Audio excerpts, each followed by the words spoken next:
I'm going to show you how you can fix any general iPhone display problem. So for example, if your iPhone display is stuck on a white screen or on a black screen, or if it's hung, it's freeze, then there's a couple of ways you can fix this. The most easy way is that you can force reset your iPhone to put it back to its normal state. The way you can force reset an iPhone is that you have to press the volume up, the volume down, and then the power button in really quick succession. So I'm going to show you what that's like. So power up, power down, and then hold the power button like this. And then just keep holding it until the iPhone turns off. Once it's off, keep holding it. Once the Apple logo comes up, let it go.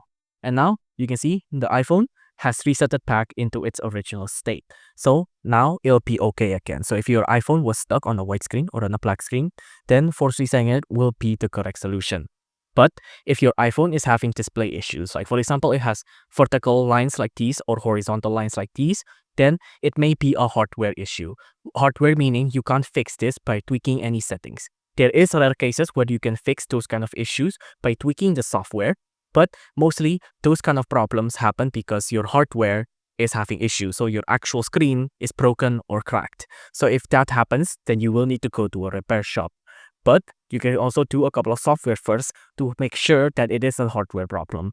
The things you can do, you can go to settings, and then on settings, you want to go to general. On general, go to software update. Make sure you're up to date to the latest iOS version. If that doesn't work, and if you really don't want to go to a repair shop, you can try resetting your iPhone. So transfer or reset iPhone, and then erase all content or sending. But do beware, this is basically soft resetting or factory resetting your entire phone. So it'll delete everything. Everything will be deleted, but it will put your iPhone back to its original state, and that might fix things.